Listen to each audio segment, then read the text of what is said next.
Olá pessoal, estamos de volta, né, Rogério? Eu tô aqui com meu amigo Rogério, estamos de volta aí com Tributos do Direito, hoje com um convidado muito especial. Mas antes de falar do convidado, eu quero falar com meu amigo Rogério. Como é que você tá, Rogério? Quanto tempo, hein, Júlio? Tava com saudade aqui, cara, de cumprimentar aqui depois de tanto de... tempo assim, sem gravar, né, cara? Desde 2022 que a gente não grava. Estamos de volta. Isso aí. Estamos de volta e com novidades, né, com uma equipe, com plateia. Tá ali o Gabriel, o Juan... Fabiano, o pessoal não tá vendo, mas agora a gente tem plateia. Então, futuramente, aí os estudantes vão poder assistir o Tributos de Direito aqui ao vivo sendo gravado. E vamos falar do nosso convidado, né? Daniel nosso Alves, convidado, que foi nossa cobaia, né, da primeira oportunidade. De novo, muito obrigado, hein, Daniel, por sua disponibilidade de estar aqui com a gente. O pessoal já conhece o Daniel, mestre, doutor pela UERJ, procurador da Fazenda, grande amigo. Professor da Mackenzie, né? Também. E tá aqui retornando porque o tema é extremamente importante. O tema da reforma tributária, quando ele veio a primeira vez, a reforma nem estava aí ainda, a gente ainda estava pensando se ia ter reforma ou não. A verdade é que ninguém acreditava, os tributários aí de longa data, todo ano vinha, vai reformar, não vai reformar, de repente a gente acordou, opa, passou a emenda constitucional, temos que nos adaptar a essa realidade. E o Daniel fez um evento agora há pouco tempo na OAB, e está disponível aí no YouTube, quem puder assistir, é muito bom esse evento. Eu falei, então o Daniel vai ser a nossa cobaia aqui para retomar o projeto, para falar sobre a CBS e o contencioso, como vai funcionar. Acho que é uma dúvida realmente de todo mundo que opera o direito, né, Daniel? Então, vou começar, tá, Júlia, aqui a primeira dúvida que eu tenho. Fica à vontade, cara. Não posso começar antes de a gente pedir para a galera se inscrever no canal. Verdade. E se também dá like. Compartilha com os amigos. Avisa o pessoal todo aí do nosso projeto, que já tem 2 anos. A gente começou em 2021, isso aí, começamos em 2021. Já tem bastante tempo. Então vamos começar, né? O Daniel tá aqui, nosso amigo, o cara especialista. Legal. Daniel, muito bom dia a todas e todos. É um prazer imenso aqui voltar a esse podcast maravilhoso, descontraído, onde a gente pode expor nossas ideias aqui de forma tranquila, fluida, né? Bem legal. Obrigado.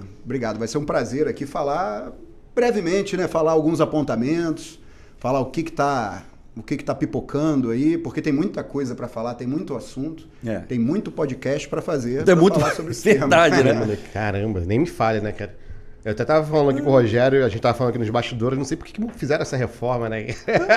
Já tinha estudado o direito tributário todo, tava tudo certinho, agora vai ter que estudar tudo de novo. E os graduandos vão ter que estudar os 2 regimes, querendo ou não, tem que estudar o regime atual, porque vai entrar no mercado e não adianta, que vai usar pouquíssimo tempo, né? O ICMS vai continuar aí, né? Vai continuar até 2033. Né?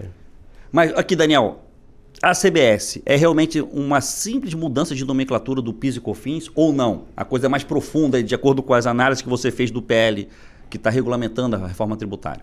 Então, para a gente falar de reforma tributária, a gente tem que falar da emenda 132, né?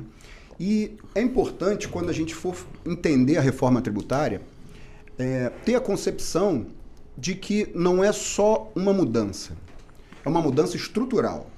Né? A gente está falando de uma alteração de competência, a gente não está falando de uma adaptação dos impostos indiretos, de uma adaptação da tributação sobre o consumo.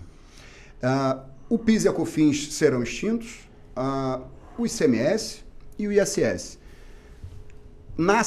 Nascerá ou nasceu uma competência compartilhada. O que é isso? Né? Os estados e municípios perderam a sua competência sobre ICMS e ISS, e a União sobre PIS e COFINS, e aí nasceu uma competência nova, absolutamente nova. Não é uma adaptação, nós vamos precisar mudar a nossa concepção, é uma mudança de paradigma, é uma mudança até filosófica, então da forma de enxergar. Não é só unificar. Não é só unificar, né? Porque não é uma unificação, é o compartilhado. Eu gosto de fazer a metáfora ali do condomínio. Né? Você tem a sua unidade, você vai ter a sua competência preservada, mas você vai ter que gerenciar em conjunto a área comum, a área de lazer. O Júlio tá uns problemas bons de condomínio. Já te deu a resposta, né? Condomínio, contencioso, briga. Imagina a Assembleia. Exatamente. Então, ao mesmo tempo que nós estamos esperando um contencioso grande, porque a gente vai ter que preservar a autonomia dos entes federativos, né? A gente tem que preservar a autonomia dos estados, municípios, que perderam uma competência, mas que ganharam uma competência nova a ser gerenciada. Então, qual é a palavra principal, pelo menos sob a perspectiva normativa? É cooperação. Então, não tem jeito. Agora, estados e municípios e a União vão ter que gerenciar competências em comum. Por que eu falo União? Porque por mais que a opção do Constituinte tenha sido pelo chamado IVA dual, né? O IVA entre o IBS e a CBS, mas eles são espelhados. É cara de um focinho do outro.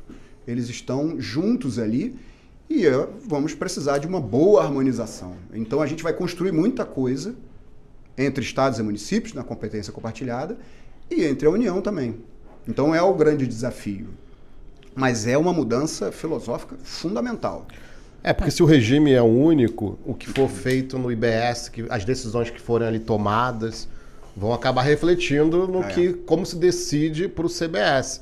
Exatamente. Então, se nesse passado a gente tinha uma preocupação, né? Não sei se a visão do Daniel sobre isso, mas na PFN, inclusive, na Contencioso Federal, a gente tinha essa preocupação.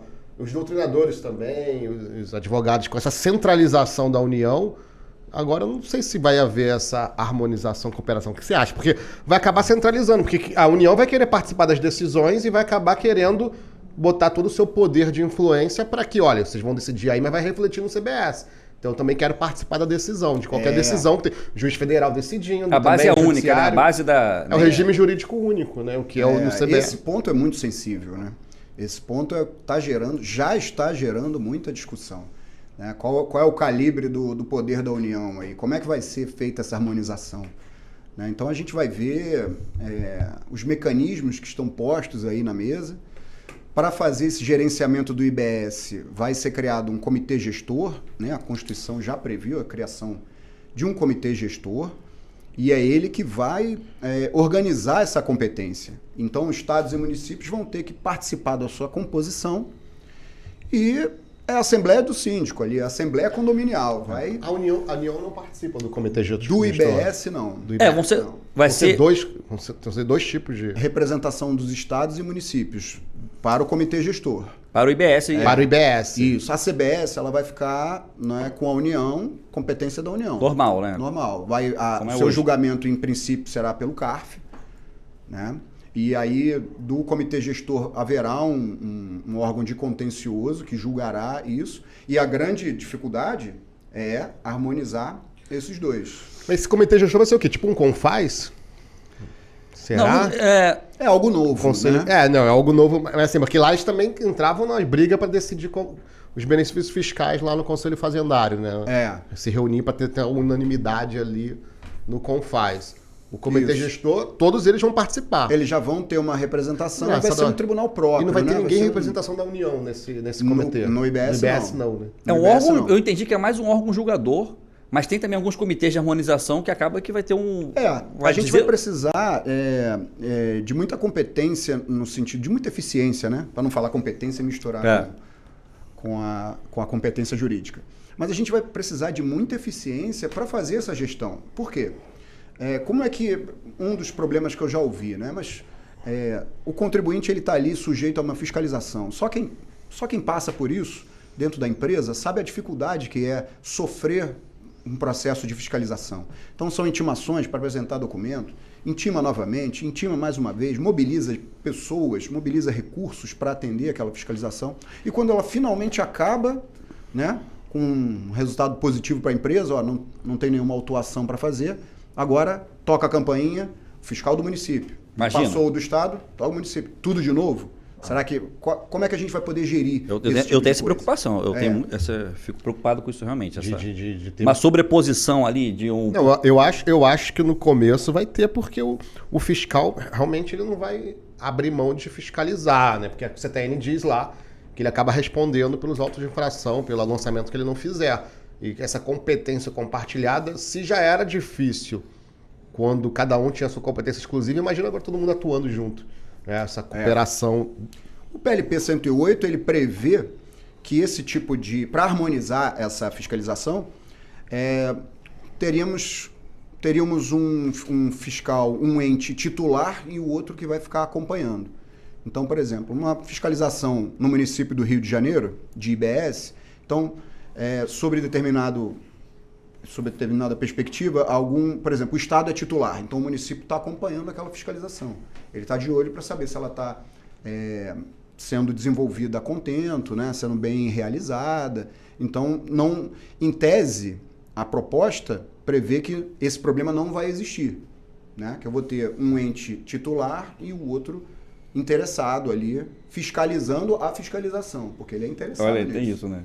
Para evitar justamente que toda hora alguém toque a sua campainha, né? Alguém inicie um procedimento fiscal sobre a mesma coisa. Isso é absurdo. Eu não estou conseguindo, assim... Assimilar, né, Ju? Não, é visualizar na prática, porque na prática, assim, no mundo ideal, principalmente nesse mundo que é debatido nos discursos, quando vai para o mundo real, a coisa se complica, assim. Eu estou vendo... a gente vê lá um dos princípios, né, da reforma tributária, simplicidade, cooperação, justiça fiscal, transparência. Eu não vejo neutralidade, eu não vejo com esse novo sistema isso acontecer. Eu não consigo visualizar, assim, eu estou preocupado com isso. Eu queria perguntar para o Daniel depois. Porque... Não, você já pode perguntar. Não, a cooperação está lá na Constituição, na emenda constitucional. Isso. Essa cooperação é entre as fazendas, é do contribuinte com as fazendas, ou você vai na cooperação, que está lá na Carta Constitucional, eu entendo que é para tudo. Porque eu entendi que o legislador, essa questão da cooperação, que o sistema será informado por esse princípio, é exatamente para ajustar essa competência compartilhada entre as esferas. Porque se o município não compartilhar informações com o Estado, que hoje a gente vê isso acontecer, não é tão... Por exemplo, a gente viu um Estado instituir uma obrigação acessória que pedia que as empresas informassem que benefício... O Estado, né, ICMS, que benefício fiscal ela tinha. Isso não está na FD, cara. Vá lá. Não, o contribuinte tem que parar a sua vida, pegar a sua contabilidade, né, para informar também para o município, também já vi um município instituído isso. A partir do momento que está lá na Constituição, cooperação, fala, cara, você vai lá no banco de dados da Receita Federal e está tudo lá. Você não precisa mais ficar perguntando. Porque no dia a dia, quem milita no tributário, que pega município, né, alguns estados também fazem isso, eles preferem recorrer à informação do contribuinte do que da Receita Federal. Por quê? Não confia na Receita Federal? Qual o problema de oficiar a Receita Federal? Qual o problema de fazer cooperação? Quer fazer um double check? A gente não sabe. Eu não sei se a cooperação vai ser voltada a interpretar exatamente para isso, né? Ou não. Agora a Fazenda vai cooperar com o contribuinte. Porque esse espírito de cooperação já tem na transação tributária, né? Já tem alguns nichos que isso acontece. Qual a sua visão, Daniel, dessa cooperação? Entre a Fazenda, é um aviso para a Fazenda, para com essa mania agora, vocês vão ter que compartilhar as informações para o bem-estar aqui da fluidez do ordenamento tributário, ou não? Muito boa a sua pergunta. Acho que você tocou num ponto-chave. E é importante para a gente entender, só fazendo uma pontuação teórica, né? Por que a reforma tributária, pelo menos, qual é a justificativa da reforma tributária? Né? O sistema federativo brasileiro, o sistema tributário, ele pulveriza competências. E a consequência disso é um sistema extremamente lento, extremamente moroso. Um estudo de 2018 do Banco Mundial, Doing Business, o Brasil teria um dispêndio de horas anuais de quase 2.000 horas. Isso recordista mundial, só fica... Isso dá assim, 83 dias por ano, né, numa conta rápida, que você dedica para deslocar pessoas, dispêndio de recursos, grande parte do dinheiro também das fiscalizações que é arrecadado a título de ICMS ou ICS é revertido para fazer a fiscalização, ou seja, é um sistema ineficiente, é um sistema moroso. Então, qual é o objetivo da reforma tributária? É substituir isso, é sanar isso. Por isso que a gente faz um contraponto.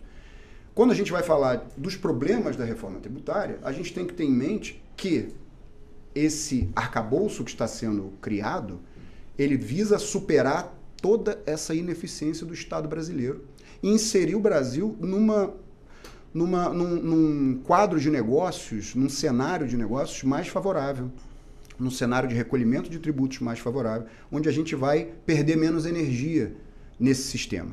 Partindo dessa premissa, a competência compartilhada, e aí entra a visão absolutamente nova, é que tudo vai ser construído em conjunto. Então, essa visão parece muito romântica. Depende da perspectiva que você olhar. É óbvio que inúmeros problemas vão surgir, mas a proposta constitucional é essa, é construção em conjunto. Então, quando a gente está falando de como é que vai ser realizada a fiscalização, a gente tem que esquecer que não são competências adicionadas. Mais uma vez, a gente tem que lembrar que o sistema é novo, que o sistema é compartilhado. Isso vai trazer inúmeros problemas? Com certeza. Mas problemas que vão merecer solução em prol de superar um sistema arcaico, um sistema lento, um sistema pesado. Né? Essa questão da cooperação, você falou uma coisa interessante da ineficiência do Estado e que também é uma coisa que preocupa. Ineficiência barra desconfiança, eu acho sinceramente que tem esse mas pilar. Eu acho que também tem não é só o Estado que é culpado nisso tudo, né? Dessa questão da ineficiência, de não poder, do sistema não funcionar. Acho que também tem uma parcela de culpa de todo mundo. Eu acho que a cooperação, ela não vai envolver só órgãos públicos, ela tem que envolver o mercado, tem que envolver os contribuintes, então todo mundo tem que participar. Uma solução que eu escutei, quando eu escutei, eu falei, cara, será que isso vai dar certo? Porque as pessoas estão pegando esse modelo, e aí dentro dessa ideia de cooperação, estão pegando esse modelo que as plataformas Uber, Mercado Livre, iFood, o iFood principalmente já usa, que é essa ideia de split payments, né? Que quando você pagar o tributo, a instituição financeira já reparte. Então, vamos supor, você vai pagar lá o IBS, mas uma parte tem que ir para o Estado, outra parte para o município. Automático, né? Já estão falando isso. Então, isso é o mercado, é o contribuinte trazendo uma tecnologia nova para dentro do órgão público. Eu acho que a cooperação também envolve isso. Assim, eu acho que o mercado tem que ficar atento, o contribuinte tem que ficar atento para cooperar com o Estado. Mas o problema é quando a gente fala em contencioso, eu fico com dificuldade de ver, às vezes, pelo menos também da área que a gente atua, né, Daniel? Às vezes a gente atua muito em conflito, né? Daniel atua com os grandes devedores, eu atuo lá no acompanhamento especial, então a gente está sempre em conflito. O Rogério brinca que eu tinha que sair disso, né? Por conta dessa visão de conflito. Eu não consigo ver. Ali é muito difícil ter cooperação. Mas, Júlio, para pensar. A cooperação. É muito difícil ter cooperação. Mas o CPC proíbe a má-fé, cara. Então, de certa forma, você já tem uma cooperação nata, não é isso? O juiz é o destinatário da prova, as partes são obrigadas a cooperar com o magistrado na busca da solução do litígio. Pelo menos no mundo teórico, já existe essa pegada da cooperação. Eu só não sei quais são as camadas. Já está institucionalizado. A instituição já, olha, nós queremos cooperação. A norma quer cooperação. O que falta. O Habermas fala muito disso, que não basta nós, especialistas, entendermos as normas. Na verdade, é o cidadão e a cidadã que tem que incorporar aqueles princípios. Verdade. Não somos nós. Nós pegamos os livros, refletimos e vamos adotar alguma estratégia. Mas o cidadão e a cidadã, que está no dia a dia, que está no mundo da vida, que está no cotidiano, eles é que têm que incorporar esses princípios. Então, a gente tem lá cooperação, a gente tem justiça fiscal, a gente tem neutralidade, a gente tem solidariedade. Esses princípios, esse sentimento que tem que chegar no empresário, por exemplo, que não é o especialista da norma tributária. É a pessoa que está sofrendo os efeitos da norma tributária real. Que não somos nós, né? Enquanto especialistas. Procurador da Fazenda, advogado tributarista, nós não estamos em tese, enquanto especialistas, sofrendo esses efeitos da norma, mas é o cidadão. Então, é o empresário. Essa é a minha preocupação maior. E foi o que você falou, né? Eu estou preocupado se você é autuado por 26 estados da federação, mas o Distrito Federal, com o IBS. Eu não sei como é que vocês veem essa situação, mas eu ainda estou realmente preocupado nessa competência compartilhada. Eu acho que você apontou uma questão super relevante, que hoje a sociedade moderna ela tem cada vez problemas mais complexos. Ela é naturalmente mais complexa e os problemas vão ficando mais complexos. Então, o que se percebe hoje é que a litigância, né, a solução vertical de problemas, ela já não é satisfatória.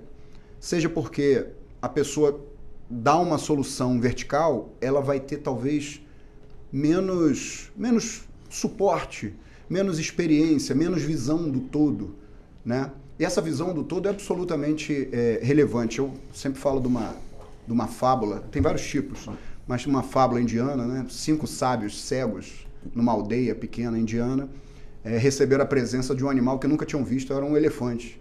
Então eles foram chamados pela população a dizer que animal era aquele. Então cada um encostou numa parte do elefante, um encostou na barriga, não, esse animal parece uma parede. O outro encostou na perna, um pilar, né? No rabo, um fio, no chifre. Então, o que isso diz? Que nós precisamos acrescentar perspectivas para ter a visão do todo. E o que isso tem a ver com o momento atual? Né? Isso tem a ver porque a litigância ela recebe uma decisão vertical. A construção de sentido, o debate, a negociação, soluções de cooperação, elas trazem para a mesa diferentes visões sobre o mesmo problema. Elas enriquecem as possíveis soluções. Então, o que a gente tem, sob a minha perspectiva, o que a gente tem num sistema tributário, na reforma tributária? Uma solução. É uma solução pronta? Longe disso. Tem muita coisa para ser construída. Vai ter muito contencioso também. Mas é uma solução para um problema ineficiente. Um problema do Estado brasileiro, da Federação Brasileira, que precisa preservar a autonomia dos seus entes, mas não que cada um exerça a sua competência individualmente, porque isso está pesado. Então a gente está partindo para a cooperação. Ah, mas é lindo, está pronto? Está longe de pronto. Mas sob a perspectiva filosófica, a gente vai sentar todo mundo para a mesa para construir. Esse é para mim, uma perspectiva filosófica ali principal, para entender o problema. Mas sabe que eu acho que até o legislador foi sagaz nesse aspecto? Porque se você for pensar da ótica do executivo, do chefe do executivo, o mais importante para ele foi mantido, que é o tratamento das alíquotas. E nesse quesito ele continua sendo soberano ali dentro da sua competência. Vocês viram aqui agora, foi anunciado no município do Rio, Eduardo Paes, que atraiu uma bolsa de valores para o Rio, saiu no jornal. Qual foi a primeira medida que ele tomou? Assinou um decreto, numa solenidade, reduzindo o ISS de 5 para 2. Então, até acho que os teóricos da reforma tributária ficam preocupados com a competência do processo administrativo, de dar pareceres, opinar, mas acho que para o chefe do executivo, o que interessa para ele no final do dia é o seguinte, eu estou arrecadando o que eu tinha que arrecadar, se é compartilhado, se é a minha estrutura, eu não estou preocupado. O que eu quero é o seguinte, cara, eu quero atrair um empreendimento para o meu território, eu só posso fazer isso aí, às vezes, incentivando o cara, reduzindo menos, pagando menos imposto, que se ele for pagar mesmo que o São Paulo, vai para São Paulo, que ela já tem toda uma questão de bolsa de valores e tudo mais, né? Eu sei que não vai ter mais benefício fiscal, isso está previsto para terminar, mas pelo menos no sentido de escolher a alíquota naquele território, isso foi mantido. Então acho que para o chefe do executivo, no final do dia, para ele é o que ele está mais preocupado. Mas vai continuar então a guerra fiscal, então? Tipo assim, olha, quem dá... Vou deixar o Daniel... Vou deixar, olha aí, justamente essa pergunta. Não é minha especialidade, mas assim, acabar... Não vai acabar, né? Mas eu acho que os estados vão para o financeiro. Se você consegue melhorar o problema... Eu acho que eles vão para o incentivo financeiro, me parece, né? Porque você vai poder ainda ter uma variação de alíquota e o que importa é o somatório final ali, né? E aí vai ter uma alíquota referência. Vai ter uma alíquota referência ainda. Porque é isso que hoje em dia que a gente vê, o prefeito faz muito isso, né? Ele quer atrair aqui, vou atrair um polo de desenvolvimento de tecnologia, ISS o menor possível. E só deu 2 porque é o menor 2, se fosse 1 daria 1. O Eduardo Paes fez isso agora no Rio, fez uma solenidade para assinar um decreto de redução de alíquota para atrair bolsa de valores para cá. Isso foi mantido. Então, pelo menos para mim, o pilar dentro da ótica tributária para o chefe do executivo, eu acho que ele está numa zona de conforto ainda. Agora, os teóricos ficam... Eu estava assistindo lá aquela mesa de debate da OAB, eu sei que o pessoal ficou muito incomodado, né, com a função da PGM, a função da PGE. Com certeza. Como que vai ficar isso agora? Parece que eles perderam um senso assim de norte, né? Poxa, eu estou habituada a trabalhar nesse tempo todo, eu participo do Conselho de Contribuintes e agora? O que vai acontecer, né? O chefe do executivo, eu acho que não está muito preocupado com isso não, para falar a verdade. Eu acho que na questão da estrutura administrativa do município e do estado ficou mais complicado mesmo, porque eles vão ter que cooperar, compartilhar essa competência por meio de cooperação, porque bem ou mal o CBS, né, Daniel, vai substituir o PIS e COFINS, é isso? Isso. E aí, para a União, se substituir o PIS, você uniu 2 tributos na CBS, vai continuar fazendo a mesma coisa. Em vez de atuar PIS e COFINS, vai atuar em CBS ou não. Se bem que mudou a foto gerador, né? Melhora porque agora só vai ter um regime... faturamento. Só vai ter um não cumulativo, né? Não vai ter CBS cumulativo como é hoje. E não vai ter mais aquela discussão se é insumo, que não é insumo. Vai assim, olha, se é da atividade econômica, se você apropriou ali, se recolheu, pode tomar crédito. Em termos de incidência, o tributo não é o mesmo, mas assim, em termos de estrutura de quem vai cobrar, A PFN vai cobrar o CBS. Vai cobrar o CBS, Vai PFN. cobrar o CBS. Federal vai cobrar o CBS. Mas eu li. O CARF vai julgar o CBS. Em princípio, Agora, a perspectiva é essa. no município e no estado tinha um conselho de contribuintes no município, nas grandes capitais, e você tinha do estado, né? Quem é que vai tomar essa decisão? Então, isso que ainda vai ser objeto de votação no Congresso, né? Então, assim, o comitê gestor ele vai ficar responsável por fazer essa gestão. E aí a gente vai entrar, acredito, né, que a gente vai entrar, uma das soluções possíveis para esse tipo de embate é, de novo, a cooperação. Mas a cooperação, que eu estou falando aqui, não é uma novidade absoluta. A gente já tem, por exemplo, na execução de precatórios, a gente já tem protocolos entre os estados. Quando o problema é difícil, as pessoas têm que sentar na mesa e dividir forças. Na execução de precatórios, às vezes o estado representa, o município representa o outro, o estado representa um município na execução no precatório. Você tem negócios jurídicos processuais, ou seja, a solução para problemas difíceis ela está ali, a cooperação ela está ali, no CPC também. Então, existe um movimento nesse sentido. O comitê gestor ele vai ficar responsável por direcionar, pelo que eu entendi, critérios, né, de titularidade, de fiscalização. Como é que vai ficar a cobrança disso? Ainda não sabemos, né? O próprio PLP 64, ele, na exposição de motivos, ele recomenda, olha, tem muita mudança a ser feita que não está sendo tratada aqui, inclusive sob a perspectiva do Poder Judiciário. Como é que vai ficar o Poder Judiciário? Como é que a gente vai fazer as execuções fiscais? Qual é a competência? Né? Como é que a gente vai harmonizar isso? A execução fiscal do CBS, embargos tratando a interpretação judiciária na Justiça Federal e o IBS idêntico na Justiça Estadual? Como é que a gente vai fazer? São respostas que a gente não tem. A minha preocupação aqui é que você vai ter que demandar mais o STJ para unificar entendimentos. Você tem na Justiça Estadual o juiz falando o que é bem serviço na perspectiva dele, e depois tem na Federal também o outro juiz federal dizendo a mesma coisa, você vai ter que ter alguém para unificar essas decisões. Vai demandar mais contencioso no STJ, porque vai ter que harmonizar essa... Inclusive o STJ, acho que na reforma tributária aumentaram a competência dele para poder dizer que, salvo engano, lá no 105 da Constituição Federal, para poder dizer que ele vai ser competente para dirimir o conflito ocorrido no comitê gestor. Mas o problema não é esse, né? E estados, né? E os entes federativos. Eu acho que com a União, não sei se seria também com a União e o comitê gestor, agora estou na dúvida, entre a União e o comitê gestor. Então, as autuações vão ter que ser decididas nesse patamar, onde a União entende uma coisa e o comitê gestor entende outra, quem vai decidir o STJ. Assim, isso não consigo imaginar uma reforma tributária onde não tenha tanta divergência quando ela for instaurada. Então você não vai ter que ter o quê? Vai ter que aumentar o número de turmas por direito público lá no STJ? Administrativamente, existe a previsão das comissões. As comissões e os fóruns de harmonização, né? Ou seja, acima do comitê gestor, vai ter uma comissão de harmonização de entendimentos, para a gente unificar o entendimento da CBS com o IBS, né? E aí essas decisões elas teriam caráter vinculante, né? A gente vai ter eu acho que um dos pontos relevantes de discussão no país é o princípio da proteção da confiança.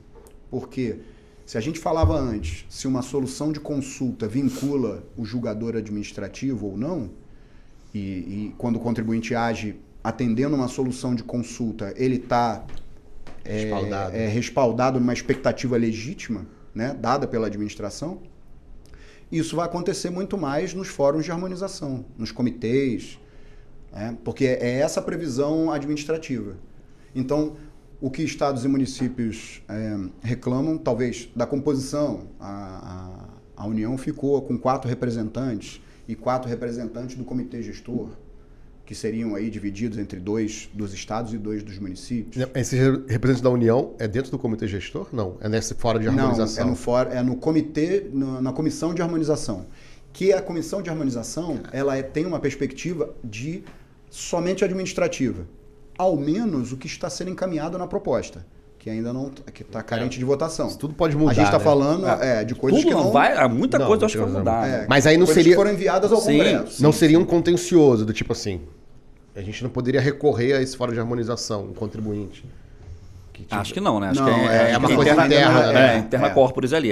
Para direcionar. Porque o grande problema é, se eu tenho uma CBS idêntica ao IBS, se eu tenho um fiscal da Receita interpretando a norma tributária e um fiscal do IBS interpretando também, então eu preciso harmonizar, senão o sistema enlouquece. Esse é um grande desafio. Hoje, como são materialidades diferentes, apesar que tudo incide sobre o consumo, você tem essas margens. Aqui eu entendo que é fato gerador do CMS, mas pode não ser fato gerador do PIS e COFINS. Porque tem materialidades distintas. Materialidades distintas. Agora já era. Agora é bem de serviço. Agora é a mesma coisa. E uma perspectiva... Desculpa. Eu acho que a lei complementar diz o que é bem serviço. Acho que ela faz uma relação, mas não adianta você ficar tipificando o que é algo que a gente vê no mundo, entendeu? Não, pior ela tipificar. Não dá pra ela dizer assim, a lei dizer o que é bem serviço. A gente sabe intuitivamente o que é bem serviço. Isso daí é o seu primeiro ponto de discussão, além do posseletivo sobre a exportação de minério também, que no próprio parágrafo, já li um artigo no Jota sobre isso, os tributários já alertaram, olha, a Constituição ela fala muito a palavra destino, no sentido de destinar territorialmente falando, não destinar o produto da arrecadação, né? Mas me parece que na hora que foram fazer o imposto seletivo ali, criaram uma situação que, se não passar por um acertozinho na PEC, vai ter judicialização no dia 1 do início da cobrança. Sim, sem dúvida. Eu acho que muita judicialização, muita discussão, muita construção também, né? A gente vai ter que construir muita coisa. E vem cá, esse conceito de serviço, do bens e serviços do IBS, CBS, não vai ser o mesmo conceito de serviços, por exemplo, de SS? Ou será que isso vai ser aproveitado? Exemplo, né? Uma característica peculiar do IVA é ter uma base de incidência muito ampla. Então, por exemplo, a gente falando aqui de contribuições, a base da CBS, que é igual à base do IBS, operações onerosas e não onerosas. O que é operação não onerosa? Já que a gente sabe que, sob a perspectiva da capacidade contributiva, eu tenho que ter uma expressão econômica. Né? Do que você está falando exatamente? Então, por não oneroso, se entende que é uma onerosidade presumida. E um exemplo que a gente pode trazer são dos chamados fringe benefits, né? Remuneração indireta. Traduz aí que o pessoal o pessoal saber aí, né? Pois é uma discussão clássica nas contribuições, saber se esse tipo de remuneração compõe a base de cálculo do PIS/COFINS ou não. Um exemplo clássico são as stock options, né? O que é remuneração indireta? É aquela empresa propõe benefícios para atrair aquele empregado. Então eu tenho uma margem salarial específica e talvez aquilo não seja tão atraente naquele momento, eu lanço mão de uma série de benefícios indiretos ou stock options, o que é muito mais comum em startups, né? Porque você faz a promessa, olha, aposta na gente que você vai crescer com a gente. Está aqui, ó, te dou opção de compra das nossas ações. Agora vale nada, vale muito pouco, mas no futuro... Então eu compro aquela ideia, né? O olho brilha. E aquilo ali é uma remuneração, não é? A gente discute muito isso em contribuições previdenciárias. Na CBS, essa discussão vai acabar. Eu não digo que vai acabar, mas ela está tendente a acabar, né, a ser muito diminuída, porque a margem a base de incidência da CBS é muito ampla. E porque a gente vai dar um stock option pro Daniel, né? Porque já é a segunda vez que ele vem, na terceira ele vira sócio, né? Pô, o Daniel é nota 10 aqui, nosso parceiraço aqui do projeto. Mas isso que você falou aí já é esse exemplo do stock option já pode ser um exemplo também de um futuro espaço para contencioso. Por quê? Como bens e serviços é algo que está sendo construído, a norma está trazendo algo novo. A gente já tinha um conceito de mercadoria, um conceito de serviço, mas está sendo construído algo novo, você tem uma margem aí para as qualificações jurídicas. Então, a discussão, o debate do contencioso vai ser, o contribuinte vai qualificar juridicamente aquela operação de uma forma, a Receita vai qualificar de outra e vai surgir daí um novo contencioso. Das conceituações, como eu conceituo a realidade. Né? Você acha disso? Você acha que a gente pode ter esse tipo de contencioso? Ou você acha que as harmonizações já vão definir? Não, é isso, isso, isso, isso. Eu acho que esse é um problema clássico do direito tributário. Né? A gente está falando de norma que não descreve a realidade por completo. Aquela questão do mapa, né? Bom, mas o mapa não descreve tudo. Se ele descrevesse tudo, ele seria a própria realidade. Então ele tem que dar sinais, ele tem que resumir ali, ele tem que dar indicativos, caminho. A norma é a mesma coisa. Então, nessa descrição da realidade, o direito tributário sofre, porque sempre o contribuinte, aquele contribuinte ele pode fazer uma má interpretação, ou a autoridade fiscal também pode fazer uma má interpretação da norma, estendendo ela demais, o contribuinte restringindo ela demais, ou a gente está numa linha em que ambas as interpretações são possíveis. Né? Por quê? Porque a gente está falando de... O que é a norma? Né? A norma é expressa por linguagem, e linguagem é dúbia. Linguagem é um signo, uma palavra é um signo, ela pode ter vários sentidos. E ela pode ter sentidos legítimos para mim e para você diferentes. Mais de um sentido legítimo. Né? Mais de 2, mais de 3... Então a gente está dentro dessa margem. E aí esse tipo de problema não vai sumir do direito. Ele vai estar, principalmente no direito tributário, onde a gente está falando de base de incidência ou não. Esse é um problema, né? Porque a gente tem lá o CBS, né? Que a gente vê na mídia, que unifica o PIS e COFINS. Mas para o estudante... esquece a mídia, cara. A mídia está fazendo até um desfavor aí. Você vai falar assim, olha, o CBS, para o estudante nós, aqui antes da reforma, né?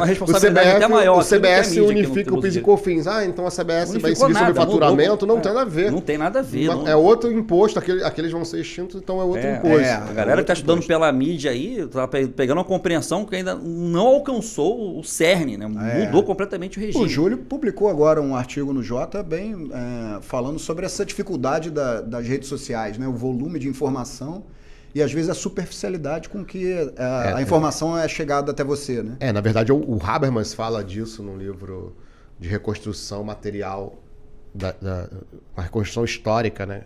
Reconstrução histórica material, e ele diz isso, que... Engraçado, né? O Habermas ainda está vivo, acabou de escrever um livro falando de rede social, e ele diz isso, justamente isso, que hoje você não tem mais o controle como você tinha antes dos editores. Então, qualquer um publica um livro e esse livro vai estar aí. Se você tiver muito seguidor, então, o seu livro vai ser vendido para os seus seguidores, né, influenciadores, e você está influenciando essas pessoas. Pouco importa a qualidade do livro. Por um lado é bom, porque mais gente pode falar. Por outro lado é ruim, porque a informação vai chegar de qualquer jeito. Então, ele fala que o leitor virou escritor de uma forma muito rápida. Ele é leitor e escritor ao mesmo tempo. E quando eu falei disso, desse nosso problema, é o problema que a gente acabou de falar aqui, que você acabou de falar, da mídia, né? Porque tá todo mundo falando muita coisa, entendeu? O próprio CBS excesso de informação também. O CBS unifica o PIS/COFINS, mas peraí, não é a mesma coisa. Ele não pegou o PIS/COFINS e agora toda aquela materialidade de PIS/COFINS está dentro do CBS. Não está. A gente não está nem mais falando de faturamento agora. A gente está falando de bens e serviços, que era um conceito que o Estado e o município já trabalhavam há muito tempo. E a União não. Então, a Justiça Federal, o juiz que vai julgar, ele não trabalha tanto tempo com conceitos... Né? Não, na prática, as empresas estão no regime cumulativo hoje do PIS/COFINS, está habituado ali 3,65 em cima do faturamento. Não vai ser mais isso, vai ser agora 8,8. E vai ter que se habituar à tomada de crédito. Então vai ter que ter uma contabilidade mais regular. Eu senti falta nessa legislação de dar um prazo, uma carência. Os contadores, eu converso com contadores, né? Eles tiveram muitas dúvidas na época do OFD, imagina agora. Então eles falam, poxa, não deram nem pra gente uma colher de chá, por que eu não deu ali uma carência para não ter uma multa de obrigação acessória? Aparentemente, no dia zero, o cara não entregou a obrigação acessória do jeito que teria que ser entregue e está sujeito. Isso ainda pode mudar, pode ter uma conformação. Daniel, no projeto de lei aqui, o PLP 108, o que chamou atenção, assim, dá um destaque, o que você estudou agora recentemente, né, para o evento e tudo, olha, Rogério, acho que aqui ficou muito diferente essa forma de trabalhar, do jeito que a gente está habituado aqui a viver. Porque o tributo de direito é trazer quem vive o direito tributário para conversar, e não necessariamente a nossa qualificação acadêmica, mas a nossa vivência aqui, né? Então você que vive o direito tributário como procurador, você rapaz, isso aqui agora, eu não sei para que caminho que a gente vai. Dentro do PL 108, você traz alguma ideia, assim, alguma coisa que você viu lá? Algum destaque? Olha, o destaque que eu quero trazer é o seguinte, o PL 108 ele fala, né, de contencioso, então como é que vai ser isso, né? Acho que a gente tem que trazer à pauta muito do que a gente já discutiu sobre contencioso tributário. Por quê? Porque a gente já falou, tem inúmeros artigos. Não, você escreveu sobre praticabilidade tributária ou praticidade tributária. Já escreveu sobre isso, né? Que também tem foi livro, na época. Um livro bem recomendado. Livro dele. Que foi na época, eu falei assim, como assim a gente vai admitir aberturas de garantias fundamentais em nome de uma facilitação da arrecadação? Sim, mas você tem que ter uma moderação, né, e tal. Exatamente. Já foi, naquela época, foi uma mudança de paradigma, né, quando começou a admitir. E né, o raciocínio é idêntico. Né? Quando a gente fala aqui de cooperação, porque a gente tem que superar antigos problemas. Então, mas a gente está falando de competência compartilhada, mas do outro lado a gente tem a autonomia dos entes federativos. Então, a gente parte de uma ideia e a gente tem que acompanhar o desenvolvimento dessa ideia para saber se ela está sendo bem executada. Né? O raciocínio é idêntico. A gente tem que estar sempre acompanhando. Né? Uma coisa que não era feita para benefícios fiscais. Eu dou benefício fiscal porque eu tenho essa justificativa. E largo de mão. Né? Eu acompanhei. Aquilo está me trazendo a justificativa que estava prevista? Ou ela trouxe e parou de trazer? Ou seja, o benefício fiscal está condicionado. Então a gente tem que ter um raciocínio de sempre acompanhar o desenvolvimento. A coisa é viva. Né? Ela interage o tempo todo com o mundo real e te dá resultados. Então você tem que acompanhar. Isso foi na praticabilidade, você acompanhando as soluções para superar problemas no âmbito da norma. Isso vai ser para a construção de sentidos no IBS, na harmonização do IBS com a CBS, porque isso é um dos grandes problemas também. A gente sempre discutiu qual era o papel do judiciário. O judiciário no direito tributário precisa ter uma justiça especializada em direito tributário, porque às vezes o desembargador que está ali julgando família, julgando civil, ele cai no tributário. Muito específico, né? Tem um raciocínio, às vezes, muito específico que você precisa enfrentar. Às vezes vai julgar um caso complicado de ICMS. Só dá uma titubeada ali, é difícil. Pô, a gente vê ministro do STF confundindo prescrição com decadência, pô. De vez em quando pinta... Pois é.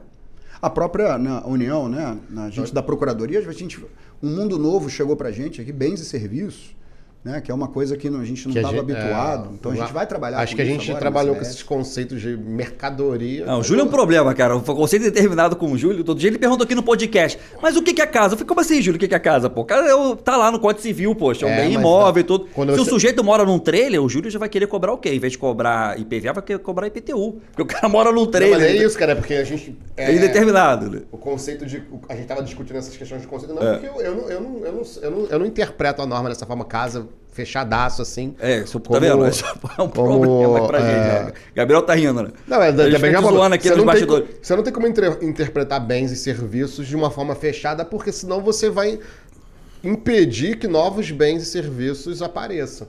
Se você quiser assim, bem é isso, serviço é isso, mas vem surgir uma coisa totalmente nova. Então essa coisa nova não vai ser tributada. Mas ela revela riqueza. Então o cara vai ficando rico, né? E sem ser tributado. As bets, por exemplo, não estavam sendo tributadas. Quantas pessoas ficaram milionárias aí com bets, né? E quantos problemas surgiram por conta das apostas sem estarem regulamentadas? E ainda estão surgindo, né? Então, assim, a gente tem que tomar muito cuidado quando a gente tem esse pensamento jurídico de tipicidade fechada. Tipo assim, olha, isso aqui, nada mais pode ser feito quando decido que isso é isso. Esse é um problema. Foi por isso que a questão da casa, nem lembro dessa discussão. Não, né? Eu tô zoando aqui, mas não deixa de ser, né? Mas deve estar publicada aí nos tributos de direito. Tá, tem algum episódio aí. Teve um cara que eu conheci que realmente ele divorciou, ele tinha um barco aqui na Mariana da Glória, vou dormir uma noite. Morou lá 1 ano, 10 anos ficou morando, advogado, inclusive, da Mariana da Glória aqui, né? Nossa. E não pagando IPTU. O Júlio já na CPO, tá no navio, vai pagar IPTU. A função tá sendo função de casa. Aí também. Tá morando no navio, vai pagar IPTU. Coitado do cara já se divorciou, já tá lá. Se bem que morar no iate ali no Marina agora tá. Não, mas eu entendo que o dele é pequenininho, não é o iate do Neymar, não, pô. É iate perrengue. Você passa ali na Marina da Glória, pra o pessoal que não é do Rio, Marina da Glória da Bahia de Guanabara aqui no Rio de Janeiro, tem um monte de barco ali, iate, né? Mas cuidado com o imaginário. Quero um barquinho ali e tal, tinha lá uma caninha. Uma canoa, né? Mas não era, não era coisa do Neymar. Não era aquele barco do Neymar lá de sei lá quantos milhões de pés lá e tudo, né? Cara, diferente, né? Mas esse é o problema das conceituações, que não vão deixar de aparecer. E é o futuro, né? O futuro. Essa questão do contencioso vai ser o futuro. Né? O Daniel já sai na frente, né? Defendeu a tese aí também de reforma do... democratização do processo administrativo fiscal. Justamente pela necessidade de abertura cognitiva, né? Da gente poder inserir informações, da gente poder aumentar o debate, enriquecer as ideias e chegar a pontos em comum, né? Direcionamentos, uniformização de entendimento, tudo que a gente está falando de reforma tributária também. E qual é a similitude? Com os problemas sociais, né? A gente precisa de debate, a gente precisa de construção de sentidos. Você não acha que nessa questão da harmonização lá, da Câmara de Harmonização, nem sei qual o nome técnico. Nas comissões. Nas comissões. Tem a comissão da administração tributária. Tinha que ter a participação do contribuinte ali, de alguém dando... Olha, pensar assim melhor, tipo um amicus curiae, como tem no STF, um terceiro interessado, porque eles vão decidir sozinho como que deve ser pensado um direito relacionado ao IBS e CBS. Mas quem vai contestar isso é o contribuinte. Então quanto mais consenso tiver no âmbito administrativo, né, nessas comissões de harmonização, a participação do contribuinte falando ali, eu acho que menos litígio vai ter. O que você acha disso? Você acha que tem esse espaço? Eu acho uma observação importante. Ou a estrutura não permite isso? Tecnicamente, eu acho que a estrutura não permite. Por quê? Porque isso seria uma solução de consulta. É a própria administração aplicando a norma ali. O que ela está fazendo é apenas uniformizando, né? Mas o papel do contribuinte é sempre importante. Então, eu acho que, embora estruturalmente o contribuinte não possa compor, né, a formação de sentido ali da administração, dada pela administração, por exemplo, o contribuinte não vai compor a decisão sobre a solução de consulta, né? Isso não encaixa no sistema. Mas há de se pensar numa forma de ouvir o contribuinte, né, dele participar, né? Tipo audiência pública, né? Antes, na construção, né? Como se ele pudesse, opinar, inclusive, solicitar consultas em relação a determinado tema, opinar. Não, eu acho que sua tese bate muito nisso, né? A necessidade do diálogo antes do lançamento tributário. Né? Porque a gente previne, né, muitos problemas. Pô, imagina que nos bastidores estavam montando um caso de CMS lá do Distrito Federal. Imagina se tivesse essa oportunidade. Não, peraí, mas o carro estava aqui, cara. Não teria esse desgaste todo. Talvez a cooperação, quem sabe, deflagre isso, né? Abre uma... E é importante ter em mente duas coisas, né? Para quem está assistindo a gente, às vezes olha e fala, não, mas agora a administração tributária vai ter que ficar consultando o contribuinte para definir, para interpretar a norma. Não é exatamente isso. A gente está se referindo a casos mais complexos, né, com maior dificuldade, onde o contribuinte, a voz do contribuinte pode enriquecer a visão. Né? A gente, de novo, a fábula lá dos indianos. Ele vai enriquecer, vai trazer um enriquecimento sobre a sua perspectiva, né? Vai aumentar a tua perspectiva. Então a administração pode, às vezes, ter em mente um problema que pode ser gerado numa interpretação específica. Né? Não é que o contribuinte vai participar da interpretação da administração, mas ele vai enriquecer, ele tendo voz, isso seria possível. Eu acho que isso é desejável, inclusive. Mas sob perspectivas... Tem que tomar cuidado para isso não virar um novo CARF. Não, exatamente, né? E aí, mas queremos ser representados lá em cima. Mas no âmbito do IBS, acho que isso vai ser uma discussão necessária. Porque na CBS já está resolvido. Vai tramitar o processo administrativo fiscal federal, né? Então, acho que vai seguir esse modelo. Mas já já que vai reunir Estado e município, alguma abertura vai ter que ter. Acho que vai chegar esse momento que a sociedade olha, a gente precisa colaborar, contribuir de alguma maneira, estar presente ali para construir, né? Já não é para cooperar? Né? De alguma maneira, às vezes... E é isso, né? Conforme a coisa vai andando e a gente vai construindo, a gente vai verificando como é que está o processo. Está satisfatório? Né? Estados e municípios, eles dentro desse processo, eles estão ainda preservando a sua autonomia? Como é que está? Então a gente tem que ir verificando, sempre acompanhando.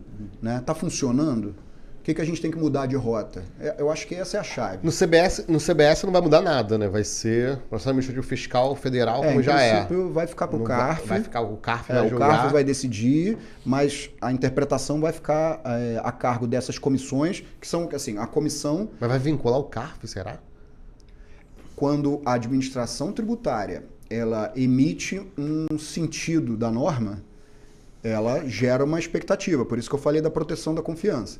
Ora, se a administração interpretou a norma nesse sentido e o contribuinte agiu baseado na expectativa legítima, numa confiança legitimamente depositada, aí o julgador ele tem que considerar isso. Por mais que ele tenha uma interpretação diferente da que foi aplicada pelo contribuinte com base na administração, mas o julgador ele tem que considerar isso. Ele pode até botar o obter dictum, olha...